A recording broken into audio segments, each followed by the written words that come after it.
Salve a tutti ragazzi, bentornati con tanti chilometri da macinare stamattina. Pagellone inedito, pagellone alla guida. Pagellone di Napoli-Sassuolo, finita 4-0 ieri. Iniziamo subito. Alex Meret, 7 pieno ad Alex Meret, ha fatto sì che il risultato rimanesse prima sull'1-0, poi sul 2-0 e un intervento sul 3-0 fanno sì che il Napoli possa fare un poker e lasciare la propria rete inviolata. Grande Alex, ennesima prestazione convincente. 7 Di Lorenzo, 7,5 al nostro capitano, terzino, interno di centrocampo, mezzala, trequartista, un jolly a tutto campo, così come fa anche il terzino dalla parte sinistra con questo gioco di spalletti di quest'anno innovativo. 7,5 Di Lorenzo. Kim è il muro innalzato in qualsiasi partita, lo trovi a fare il centrale, lo trovi a coprire il terzino, lo trovi a fare il secondo centrale, lo trovi a fare l'interno di centrocampo. Tutte le imbarcate che abbiamo preso per situazioni poco chiare, gestite da Juan Jesus, qualche volta da Mario Rui, c'era sempre Kim a coprire. Incredibile tenuta fisica e sembra che non soffri la fatica. 7,5 a Kim. Juan Jesus, 7 meno, 6,5 a Juan Jesus, perché comunque ieri l'ho visto un po' appannato. Non è una critica, perché ci sta tutto l'appannamento fisico e il calo fisico, c'è tutto. 6,5 un grandissimo voto, grande Juan Jesus, ci stai facendo dimenticare che abbiamo Rachmani infortunato, continua così.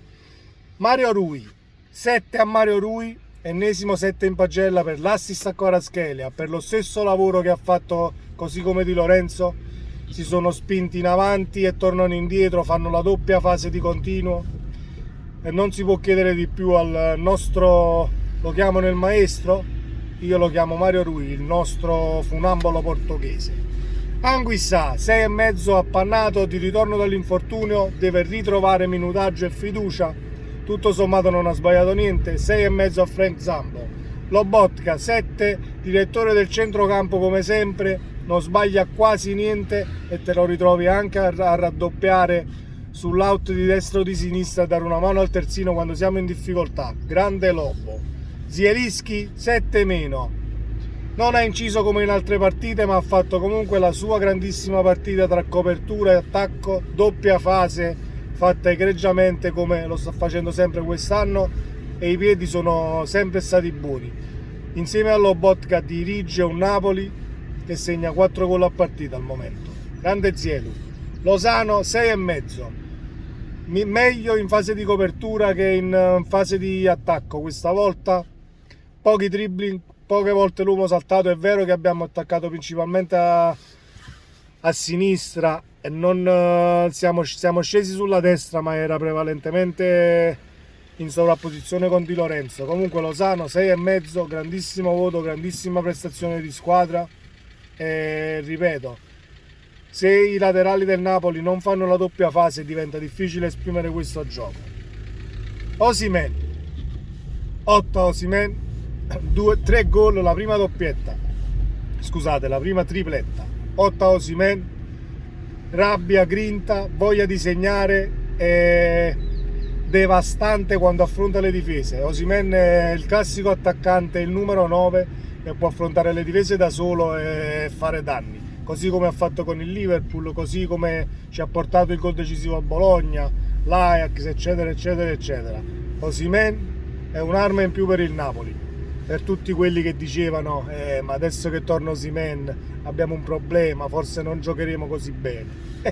8 Osimhen, ed ecco che arriva il migliore della giornata, 8,5 a Kvaratskhelia.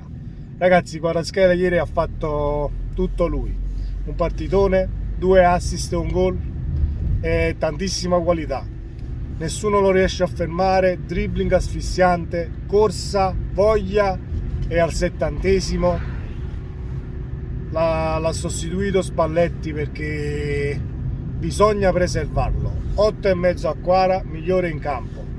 Andiamo velocemente a quelli che sono entrati dalla panchina. Raspadori per Kvara, 6,5, una prestazione tutto sommato senza errori da quando è entrato in campo, e poi c'è quel calcio di punizione che sarebbe potuto sarebbe potuto andare all'incrocio, però c'è stata la deviazione della barriera.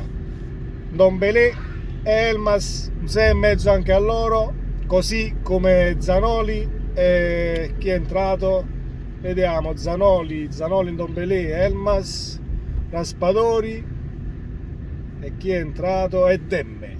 Diamo un 6,5 a tutti quelli che sono entrati dalla panchina, perché entri in una partita ovviamente già conclusa a livello di risultato, però non devi sbagliare niente. I calciatori del Napoli non hanno sbagliato niente e la cosa più importante è che non si snatura il gioco del Napoli cambiando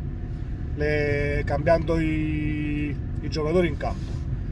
L'ultima cosa la voglio dire, ragazzi, mi stavano scappando 2 lacrime quando ho visto Zanoli fare quelle 2 discese, perché io volevo che Di Lorenzo venisse cambiato un po' prima, solo che chi ha visto la partita come me ha notato che Spalletti ha richiamato il cambio a Di Lorenzo, che dall'out di destra, dall'altra parte del campo, gli ha detto no, non voglio uscire adesso.